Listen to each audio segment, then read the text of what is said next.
नमस्कार दोस्तों। एजे production YouTube channel पर आप सभी का हार्दिक स्वागत है।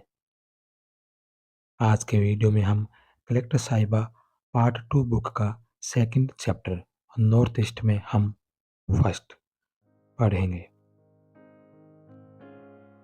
स्थान इंदिरा गांधी अंतर्राष्ट्रीय हवाई अड्डा दिल्ली।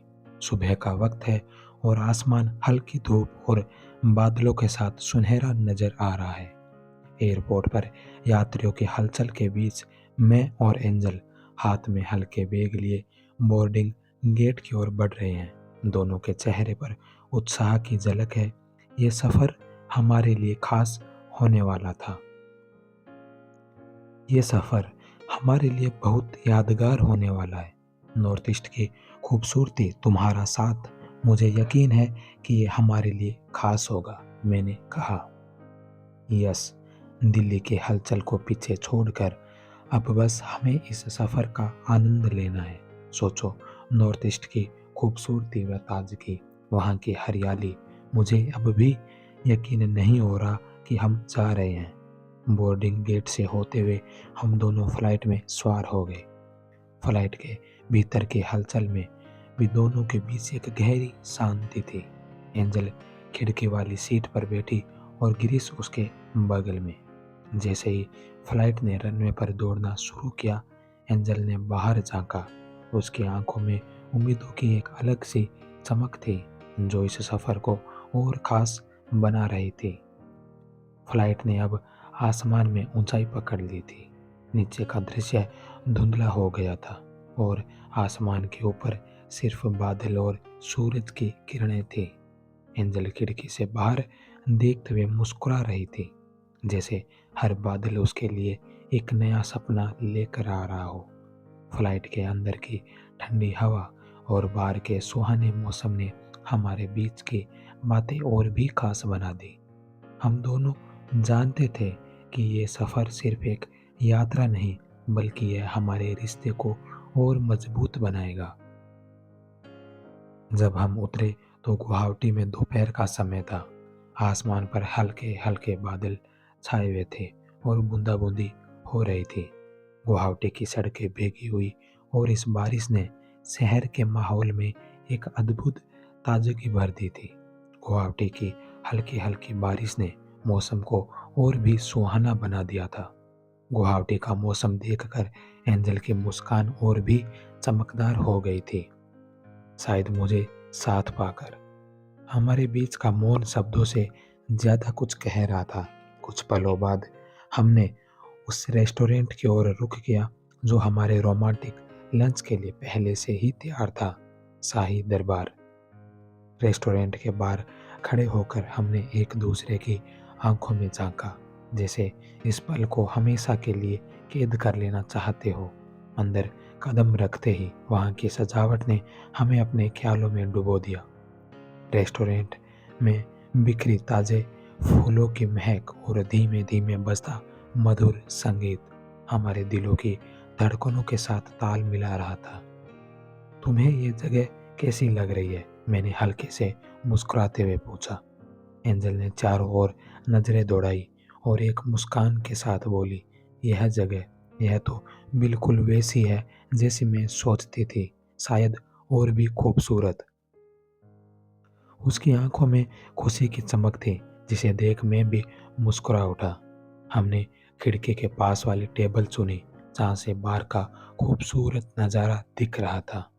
सूरज की हल्की किरणें हमारे टेबल पर गिर रही थी, जिससे माहौल और भी रोमांटिक हो गया था। मैंने मेन्यू उठाया और उसे देखते हुए पूछा, तुम्हें क्या पसंद है? क्या खाना चाहोगी? मुझे तो कढ़ाई पनीर और तंदूरी रोटी बहुत पसंद है, एंजल ने कहा। तुम्हारी पसंद तो मुझे भी बहुत अच्छी लगती है, मैंने चुटकी ली। लेकिन आज मैं तुम्हारे लिए कुछ खास ऑर्डर करना चाहता हूँ। शाही केसरी पनीर, जो मेरी पहली पसंदीदा डिश है। उम्मीद है तुम्हें भी पसंद आएगी। एंजल ने मुस्कुराते हुए सिर हिलाया।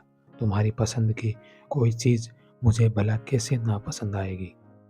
हमने ऑर्डर दिया और बातचीत का सिलसिला शुरू हो गया। तो मैंने धीरे से कहा, ऑफिस कैसा चल रहा है? सब कुछ ठीक है ना? एंजल ने हल्की हंसी के साथ जवाब दिया, ऑफिस तो ठीक है, लेकिन दिन भर के काम के बाद यहाँ तुम्हारे साथ समय बिताना सबसे सुकून भरा लगता है। तुम्हारे साथ बिताया हर पल खास होता है। मैं उसकी बात पर मुस्कुरा दिया। तुम्हारे साथ वक्त बिताना मेरी जिंदगी का सबसे खुशनुमा हिस्सा है। शायद इसी वजह से हर दिन तुम्हारे साथ बिताने का इंतजार रहता है। थोड़ी देर बाद हमारी ऑर्डर की गई डिशेज टेबल पर पहुंच गई। उनसे उठती खुशबू ने हमारी भूख और बढ़ा दी। मैंने पहले उसके प्लेट में शाही केसरी पनीर और तंदूरी रोटी परोसी और फिर अपनी। हम दोनों ने साथ मिलकर खाना शुरू किया। मैंने शरारती अंदाज में कहा, तुम्हारे बिना ये खाना उतना स्वादिष्ट नहीं लगता। तुम्हारे साथ होने से ही सब कुछ खास बन जाता है। तुम भी ना, हमेशा मुझे कुछ कहर करने के बहाने ढूंढते रहते हो, लेकिन सच कहूँ तुम्हारे साथ यह खाना वाकई में और भी स्वादिष्ट हो गया है। हमारी हंसी मजाक और हल्की फुल्की बातें चलती रही, जैसे समय की कोई बंदिश ही न हो। हमने अपने भविष्य के बारे में भी बातें की और नए सपनों को भी बुने। वह अपनी आंखों में सपने और उम्मीदों की चमक लिए बोल रही थी और मैं उसकी बातें सुनते हुए मनाता रहा कि उसकी यह चमक हमेशा कायम रहे। तुम्हारे साथ बिताया हर पल मुझे और भी सुकून देता है। मैंने कहा, मुझे लगता है कि इस दुनिया में सबसे प्यारा और सबसे खुशनुमा एहसास तुम्हारे साथ रहना है। एंजल ने धीरे से मेरा हाथ थामा और कहा, मैं भी यही महसूस करती हूँ। तुम्हारे साथ रहना ही मेरे लिए सबसे बड़ा सुकून है। लंच के बाद हमने मिठाई का आनंद लिया, जिसमें चॉकलेट, ब्राउनी और आइसक्रीम शामिल थी। मिठाई की मिठास ने हमारे इस लंच को और भी मीठा बना दिया। हम दोनों ने एक दूसरे को खिलाने के बाद मिठाई खाई और हर पल को खास बनाया। जब हम रेस्टोरेंट से बाहर निकले तो बारिश रुक चुकी थी।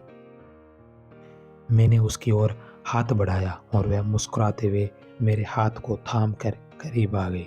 हमने धीरे धीरे चलते हुए रेस्टोरेंट से बाहर का रास्ता तय किया। बारिश की बूंदों ने हमारे रोमांटिक लंच को और भी यादगार बना दिया था। शायद यह लंच हमारी जिंदगी के सबसे खूबसूरत लम्हों में से एक था। मैंने कहा। एंजल ने हल्के से मेरे कंधे पर सिर टिकाते हुए कहा, हाँ, ये लंच और ये पल हमेशा हमारे दिलों में संजोए रहेंगे।